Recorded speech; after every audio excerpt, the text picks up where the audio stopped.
الحمد لأهله والصلاة لأهلها.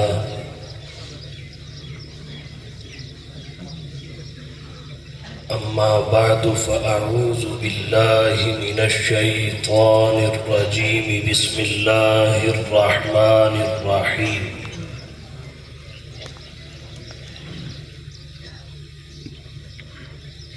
ما كان محمد أبا أحد من رجالكم ولكن رسول الله وخاتم النبيين وكان الله بكل شيء عليما.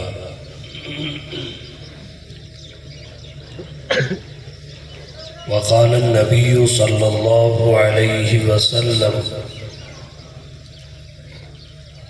إن الرسالة والنبوة قد انقطعت فلا رسول بعدي ولا نبي. سبحان ربك رب العزة عما يصفون وسلام على المرسلين والحمد لله رب العالمين.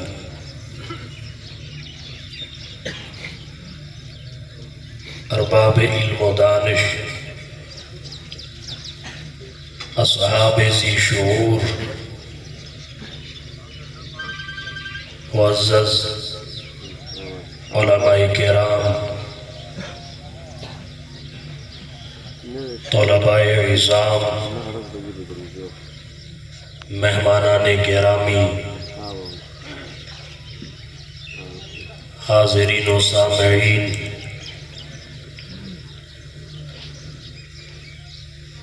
شبان ختم نبوت کی جانب سے اس باوقار اور عظیم الشان کورس کی تکمیل پر مجھے حاضری کا موقع ملنا بڑی نعمت اور سعادت سے کم نہیں ہے. اللہ تعالی ہم سب کا شمار جناب نبی کریم صلی اللہ علیہ وسلم کی ختم نبوت کے تحفظ کی جد و جہد کرنے والوں میں فرمائے.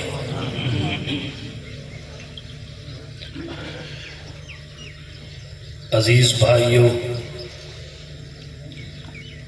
اللہ نے انسانیت کی رشد و ہدایت، فوز و فلاح، عروج و ارتقا،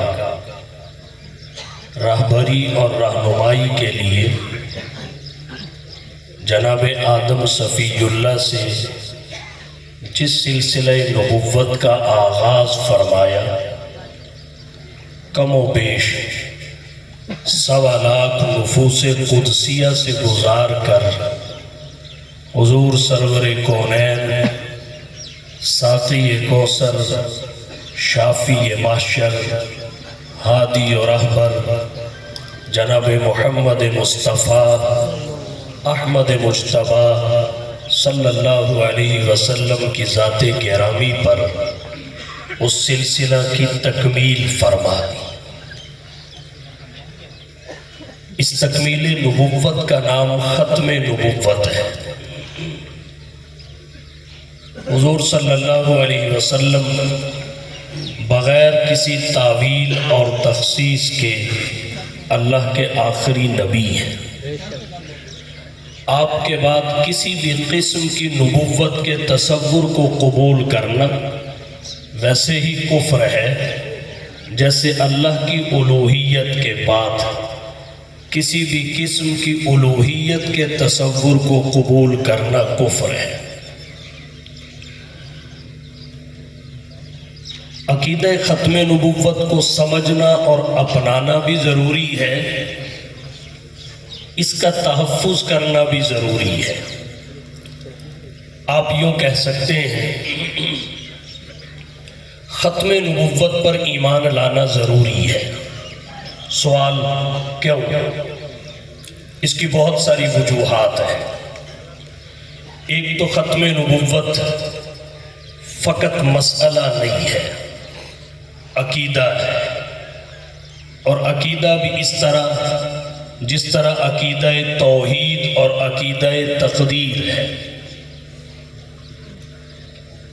اس کے بغیر کوئی بھی فرد اپنے ایمان کو ثابت نہیں کر سکتا۔ شخصی طور پر اپنے آپ کو مومن اور مسلم ثابت کرنے کے لیے دیگر ایمانیات اور ضروریات دین کے اعتراف و اقرار کے ساتھ حضور کی ختم نبوت کو تسلیم کرنا، قبول کرنا لازمی اور ضروری ہے۔ صحت مند ہونے کے لیے تمام امراض سے صاف اور پاک ہونا ضروری ہے۔ مریض کہلوانے کے لیے سب امراض کا لگنا ضروری نہیں ہے، ایک بھی لگ جائے بندہ مریض کہلاتا ہے۔ بالکل اسی طرح مومن بننے کے لیے تمام ایمانیات اور ضروریات دین کو قبول کرنا ضروری ہے، لیکن کافر بننے کے لیے سب کا انکار ضروری نہیں ہے، کسی ایک کا انکار بھی دائرہ اسلام سے نکلنے کے لیے کافی ہے۔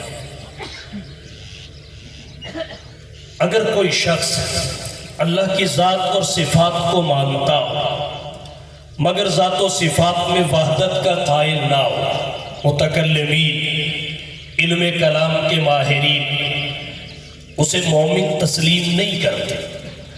اللہ کی ذات و صفات پر ایمان کے ساتھ ساتھ ذات و صفات میں وحدت پر ایمان ضروری ہے۔ بالکل اسی طرح اگر کوئی شخص حضور سرور کونین صلی اللہ علیہ وسلم کو نبی مانے، رسول مانے، حتیٰ کہ نبیوں رسولوں میں افضل بھی مانے، آپ کی نبوت کا بھی قائل ہو، رسالت کا بھی قائل ہو، افضلیت کا بھی قائل ہو، مگر جب تک ختم نبوت کا قائل نہیں ہوگا اسے مومن قرار نہیں دیا جائے۔ نبوت اور رسالت اور افضلیت کے اقرار کے ساتھ آپ کی ختم نبوت پہ ایمان لانا ضروری ہے، تب اسے مومن اور مسلم قرار دیا جائے گا۔ تو ختم نبوت پر ایمان کے بغیر سب چیزوں کو مان کر بھی کوئی شخص اپنے آپ کو مسلمان اور مومن ثابت نہیں کر سکتا، اس لیے ختم نبوت پہ ایمان لانا ضروری ہے۔ ایک وجہ یہ بھی ہے، حضور سرور عالم صلی اللہ علیہ وسلم کی نبوت کی عظمت اس بات کا تقاضا کرتی ہے کہ اس نبوت کو آخری نبوت مانا جائے۔ نبوت محمدی کی بہت ساری عظمتیں ہیں۔ تحذیر الناس میں بانی دارالعلوم دیوبند، حجت الاسلام والمسلمین، قاسم العلوم والخیرات، منبع فیوز و برکات، صاحب آب حیات حضرت مولانا محمد قاسم نانوتوی رحمہ اللہ کا قول ہے، فرمان ذی شان ہے کہ حضور کی نبوت ذاتی ہے، دیگر انبیاء کی نبوت محمدی کا فیض ہے۔ جیسے یہ آپ کی نبوت کی عظمت ہے، ایسے ہی غیر محدود ہونا بھی حضور کی نبوت کی عظمت ہے کہ ہر نبی کی نبوت محدود ہے، زمان کے اعتبار سے، مکان کے اعتبار سے، افراد، شخصیات اور طبقات کے اعتبار سے حضور کی نبوت غیر محدود ہے۔ ہر اعتبار سے نہ زمانے کی دیوار حائل ہے، نہ مکان کی رکاوٹ ہے، نہ کسی طبقہ اور کسی قوم کی تخصیص ہے۔ جیسے اللہ کی الوہیت اور ربوبیت کی کوئی حد نہیں ہے، مصطفیٰ کی نبوت کی بھی کوئی حد نہیں ہے۔ یا صاحب الجمال و یا سید البشر، یا صاحب الجمال و یا سید البشر، من وجهك المنیر لقد نبر القمر لا يمكن الصلاة كما كان حقه بعد از خدا بزرگ توئی۔ قصہ مختصر اور اب ہے آپ شاہ عرب ہیں، وہ خدا ہے، آپ مصطفیٰ ہیں، اس کی ربوبیت ہے، آپ کی نبوت ہے، اس کی الوہیت ہے، آپ کی ختم نبوت ہے۔ یہ ساری کائنات اس کی ربوبیت اور الوہیت کے لیے 1 یونٹ اکائی ہے، آپ کی ختم نبوت کے لیے، دائرہ نبوت کے لیے 1 یونٹ اور اکائی ہے، وہ رب العالمین ہے، آپ رحمت للعالمین ہے۔ سبحان اللہ۔ حضور کی نبوت کی عظمتوں میں ایک عظمت غیر محدود ہونا ہے، کوئی حد نہیں ہے، نہ زمانے کی، نہ علاقے کی، نہ کسی طبقہ کی۔ آپ کی نبوت غیر محدود ہے۔ اگر حضور کے بعد کسی بھی قسم کی نبوت کا تصور قبول کر لیا جائے تو اس کی یہ شان ختم ہو جاتی ہے، برقرار نہیں رہتی۔ اس لیے حضور کی ختم نبوت پر ایمان لانا لازمی اور ضروری ہے۔ پھر اس امت کی عظمت بھی اسی بات کا تقاضا کرتی ہے، اسی بات کی ڈیمانڈ کرتی ہے کہ آپ کی ختم نبوت کو مانا جائے۔ فقط نبوت و رسالت اور افضلیت کو ہی نہیں، اس کے ساتھ ختم نبوت کو تسلیم کیا جائے۔ اس امت کی عظمت بھی اس بات کا تقاضا کرتی ہے۔ آپ کہیں گے کیسے؟ حضور سرور عالم صلی اللہ علیہ وسلم کی کئی شانیں ہیں، ان میں ایک شان آخریت بھی ہے۔ آپ نے فرمایا انا آخر الانبیاء، آپ نے اپنی امت کی شانوں میں بھی اس آخریت کا ذکر فرمایا ہے۔ وَأَنْتُمْ آخر الامم، جیسے آخری نبی ہونا حضور کی عظمت ہے، آخری امت ہونا آپ کی امت کی عظمت ہے۔ اور پھر اس سے اور بہت ساری عظمتیں وجود میں آتی ہیں۔ مثال کے طور پہ پہلی امتوں کا برزخ طویل ہے، اس امت کا برزخ قلیل ہے، سب سے چھوٹا ہے، اس لیے کہ یہ آخری امت ہے۔ حضور کی امت پہلی امتوں کے عیوب سے مطلع ہے۔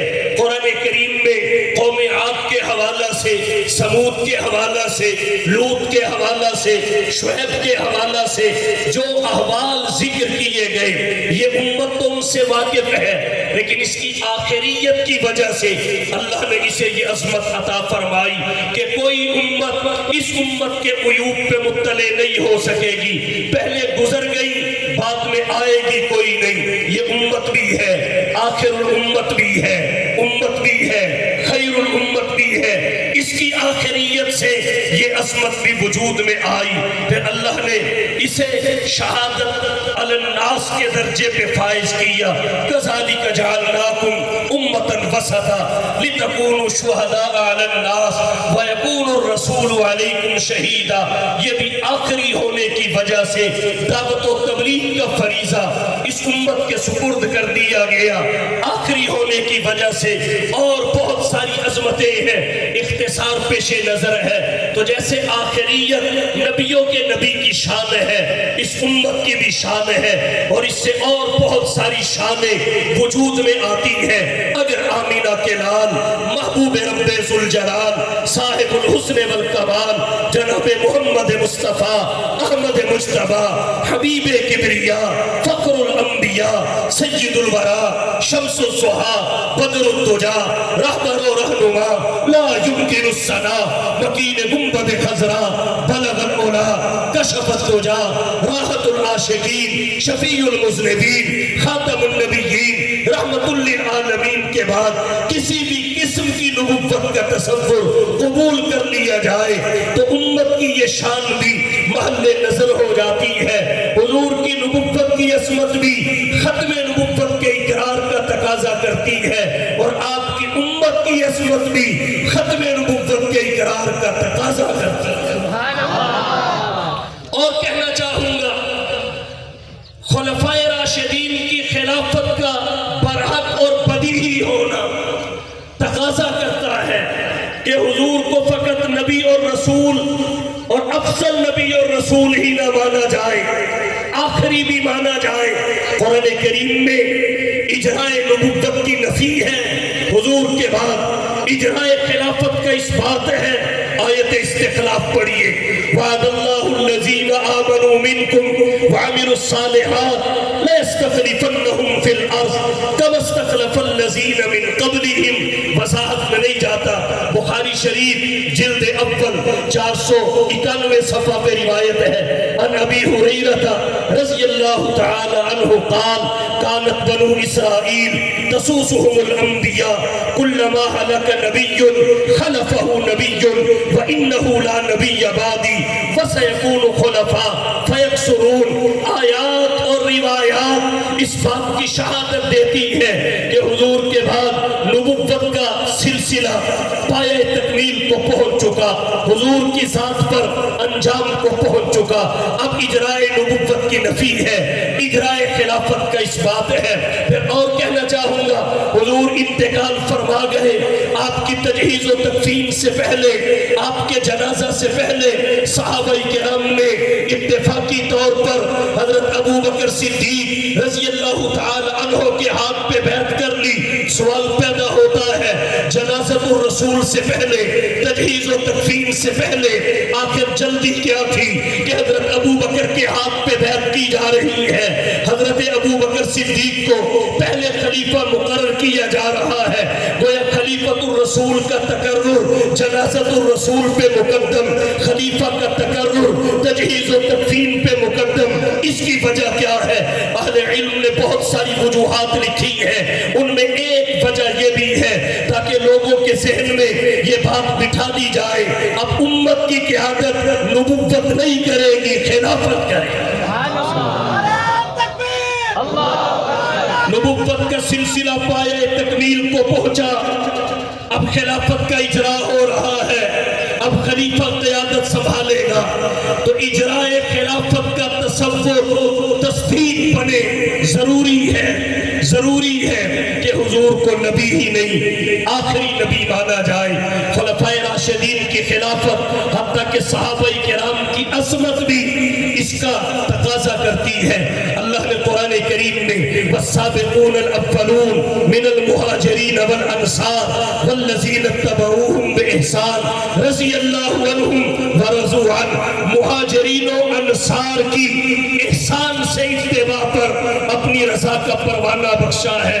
آمنہ کے لال نے اصحابی کالنجوم فبأیہم اقتدیتم اہتدیتم فروعی مسائل میں صحابہ کرام کی اقتداء کا درس دیا ہے. پھر تخصیص کے ساتھ فرمایا علیکم بسنتی وسنت الخلفاء الراشدین المہدیین. پھر ان خلفاء راشدین میں سے بھی آمنہ کے لال نے دو کو نمایاں کیا, فاقتدوا بالذین من بعد ابی بکر و عمر. پھر خلیفہ ایک وقت میں چونکہ ایک ہوتا ہے, اس لیے آمنہ کے لال نے جمعرات کو عشاء کی نماز سے مصلی حضرت ابو بکر صدیق رضی اللہ تعالی عنہ کے سپرد کر دیا, اور انہیں نے حضور کے زمان حیات میں 17 نمازیں مصلی رسول پہ پڑھائی. تو یہ صحابہ کی عظمت, خلفائے راشدین کی خلافت بھی اس بات کا تقاضا کرتی ہے. فقط حضور کی نبوت و رسالت اور افضلیت کا اقرار کافی نہیں ہے, آپ کی ختم نبوت پہ ایمان لانا ضروری ہے. اور کہنا چاہوں گا, اسلام کی کاملیت بھی اس بات کا تقاضا کرتی ہے کہ حضور کو نبی ہی نہیں آخری نبی مانا جائے, رسول ہی نہیں آخری رسول مانا جائے, پیغمبر ہی نہیں آخری پیغمبر مانا جائے. اللہ نے قرآن میں فرمایا الیوم اکملت لکم دینکم واتممت علیکم نعمتی ورضیت لکم الاسلام دینا. دین اسلام کامل و مکمل دین ہے. حضور کے بعد کسی بھی قسم کی نبوت کا تصور قبول کر لینا یہ اسلام میں ترمیم کی گنجائش کو پیدا کرنا ہے, اسلام کی کاملیت کو چیلنج کرنا ہے. اسلام کامل و مکمل دین ہے, لہٰذا اب کسی شخص کا منصب نبوت پہ فائز ہونا اس کی کوئی گنجائش, احتمال اور امکان نہیں ہے. اور بہت ساری وجوہات ہیں جن سے یہ بات ثابت ہوتی ہے. حضور کی ختم نبوت کا عقیدہ پہچانا جائے, مانا جائے, اس کے بغیر ہمارا کچھ بھی باقی نہیں بچتا.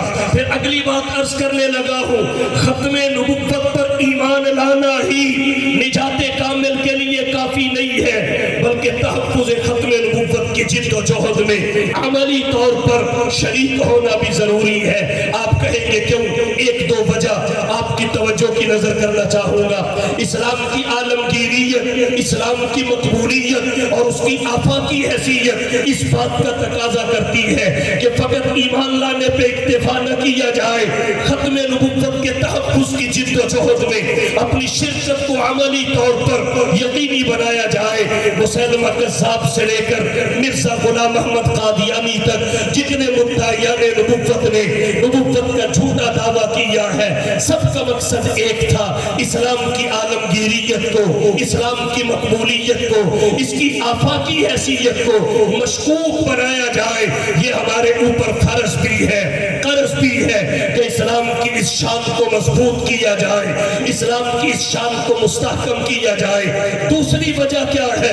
دوسری وجہ یہ ہے کہ امت کی وحدت جس شے کے ساتھ بنی ہوئی ہے اسے ختم نبوت کہتے ہیں۔ حضور سرور عالم صلی اللہ علیہ وسلم کی ختم نبوت وہ جامع عنوان ہے، وہ جامع چھتری اور سائبان ہے جس کے نیچے تمام مسالک و مکاتب جمع ہو جاتے ہیں۔ یہ عنوان اتحاد امت کا سبب ہے، یہ عنوان اتحاد امت کی وجہ ہے۔ اس کے لیے دیوبندی بن کے نہیں، بریلوی بن کے نہیں، غیر مقلد بن کے نہیں، سب نبی کے امتی، نبی کے سپاہی اور ختم نبوت کے محافظ بن کے اس عزم کے ساتھ میدان میں ہوتے ہیں۔ ہم نے ہر دور میں تقدیس رسالت کے لیے، ہم نے ہر دور میں تقدیس رسالت کے لیے وقت کی تیز ہواؤں سے بغاوت کی ہے، چھوڑ کر سلسلہ رسم سیاست کا فصول، فقط نام محمد سے محبت کی۔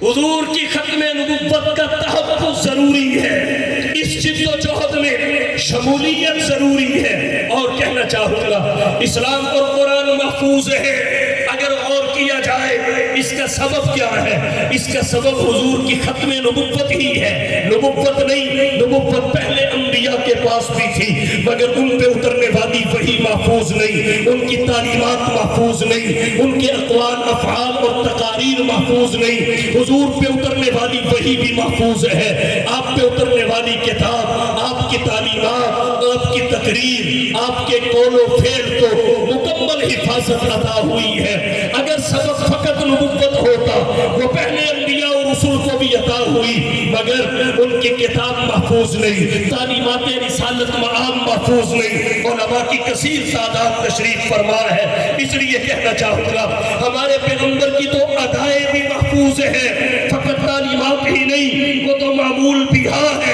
ہمارے پیغمبر کی تو ادائیں بھی محفوظ ہے، حالانکہ ان اداؤں میں نبی کی خصوصیت بھی ہے جس پہ عمل نہیں ہوتا، جو ابتدا میں نہیں آتی۔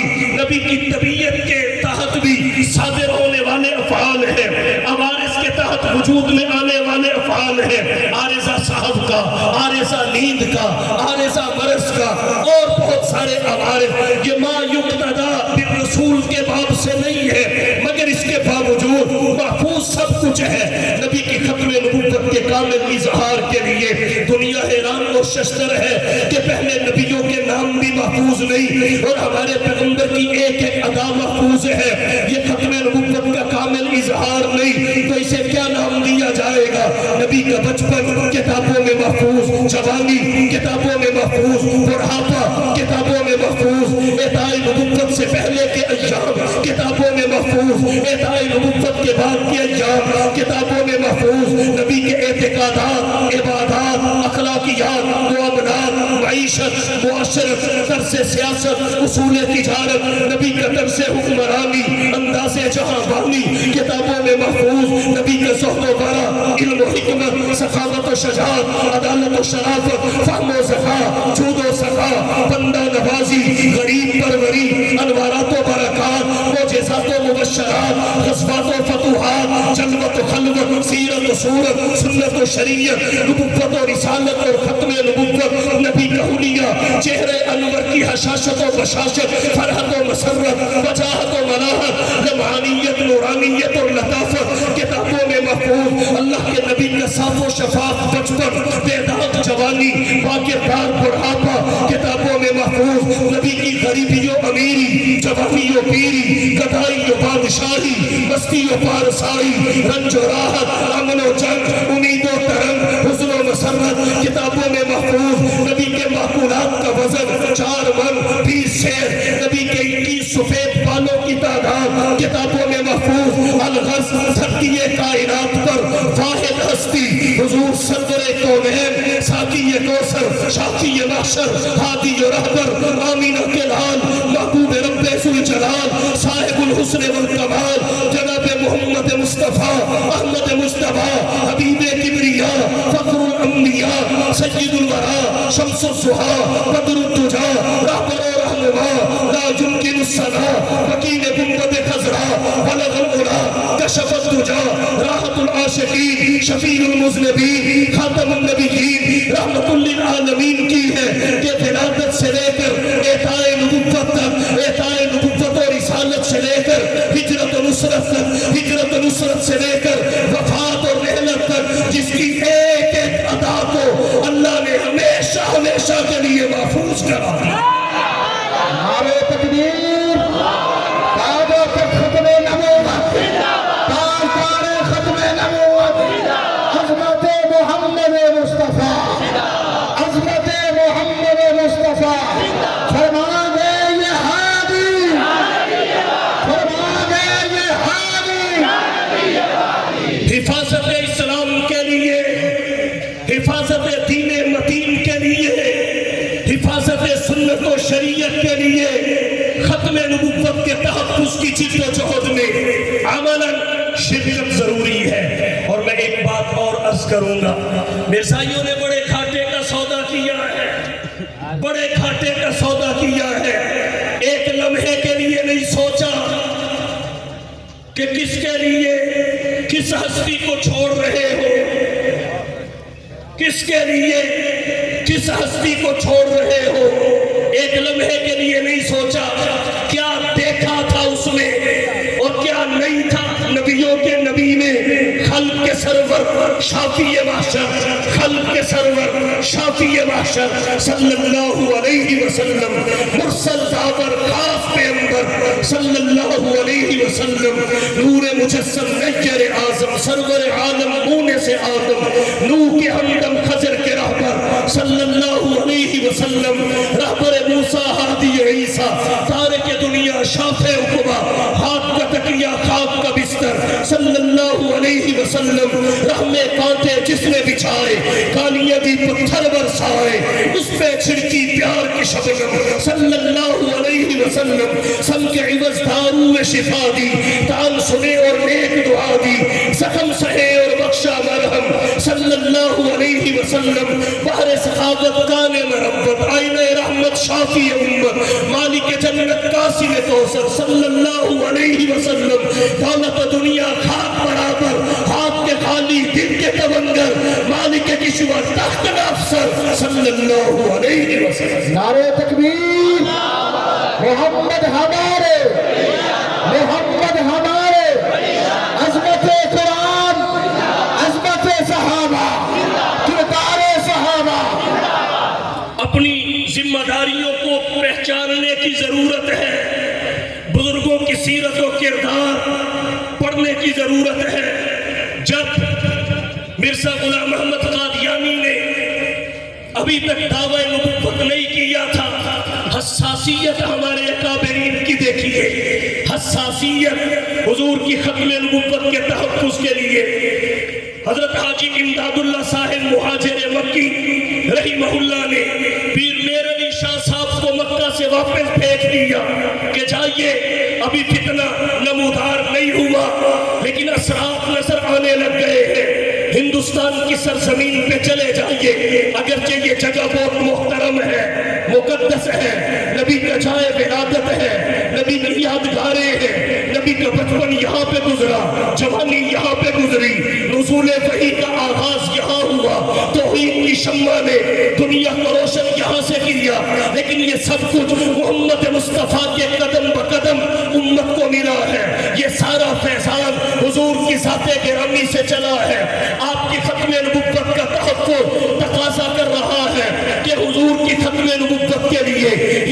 ہندوستان کی سرزمین پہ جا کے پہرے داری کیجئے. پیر میر علی شاہ صاحب مکہ مکرمہ سے، حرمین کی سرزمین سے ہندوستان کی سرزمین پہ آئے.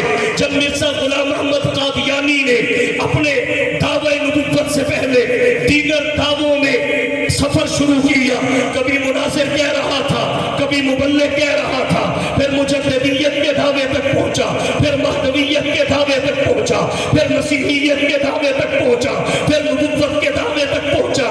نبوت کے دعوے تک پہنچا نہیں تھا، حضرت شاہ عبد الرحیم صاحب سہارنپوری رحمہ اللہ نے پہلے انکشاف کر دیا یہ ارتداد میں مبتلا ہے، یہ دائرہ اسلام سے خارج ہے. اور جب اعلان نبوت کیا، دعوی نبوت کیا، اس وقت ہمارے اکابر، ہمارے بزرگ سب سے پہلے میدان میں آئے، کفر کا فتویٰ لگایا، تردیدی مہم کا آغاز کیا، تکفیری مہم کا آغاز کیا.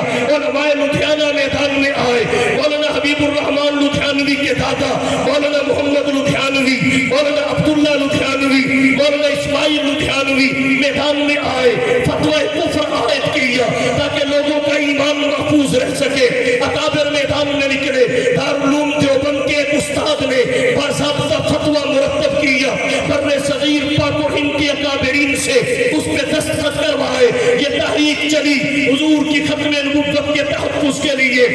محدث العصر والزمان، خاتم المحدثین علامہ انور شاہ کاشمیری رحمت اللہ علیہ کی 93 سالی، ان کے سفر کی دوری، ان کے بڑھاپے کے احوال، ان کے امراض کی کیفیت آپ کو کتابوں میں مل جائے گی. مگر پھر بہاولپور میں مقدمہ بہاولپور کی پیروی کے لیے مشقتوں سے گزر کے انہوں نے اسفار کیے. حضرت مولانا عطا اللہ شاہ بخاری اور دیگر ہمارے بزرگ میدان میں رہے، تقریر کی، تحریر کی، مناظرے کیے حضور کی ختم نبوت کے تحفظ کے لیے. 1953 کی تحریک ختم نبوت چلی. میدان میں آتے جانوں کے نذرانے پیش کیے. یہ لاہور کی سرزمین زندہ دلانے لاہور 1953 کی تحریک سے بخوبی واقف ہے. پھر 1974 کی تحریک چلی، اس میں بھی قربانیاں دی گئی. پھر 1984 کی تحریک چلی، خواجہ خواجگان حضرت خواجہ خان محمد رحمت اللہ علیہ کی قیادت میں، جس میں امتناع قادیانیت آرڈیننس منظور ہوا. اس کے بعد 2024 میں مبارک ثانی کیس میں جب سپریم کورٹ کے بینچ نے متنازع فیصلہ کیا، پھر ہمارے اکابر میدان میں کوئی دیوبندی بریلوی کا فرق نہیں، ختم نبوت کے تحفظ کے لیے سب میدان میں آئے. مجبور کیا کہ فیصلہ واپس لیا جائے. یہ ہمارے اکابر کی جد و جہد کہتی ہے البرکۃ مع اکابرکم. نبی کے ختم نبوت کے تحفظ کے لیے اکابر کی راہ پہ چلنا ہے، ان کے طرز عمل کو اپنانا ہے، ان کی حساسیت اپنی طبیعتوں کے اندر پیدا کرنی ہے تاکہ کل قیامت کے دن محمد مصطفیٰ کو چہرہ دکھا سکے. نعرہ تکبیر، دعوے تک ختم نبوت، اکابرین ختم نبوت، شہدائے ختم نبوت. ختم نبوت کا تحفظ فقط نعرہ نہیں ہے، مشن ہے. فقط جذباتیت نہیں ہے، مشن ہے. عقل و شعور کو استعمال کرنا ہے. آج کتاب کے ذریعے، سوشل میڈیا کے ذریعے شکوک و شبہات پیدا کیے جا رہے ہیں. اپنی ذمہ داری پہچانیے اور ہر میدان کو پر کیجیے. اگر قادیانیت سکولوں میں محنت کر رہی ہے تو ہم سکولوں میں کیوں نہیں جاتے؟ وہ کچہریوں میں محنت کر رہی ہے، ہم کچہریوں میں کیوں نہیں جاتے؟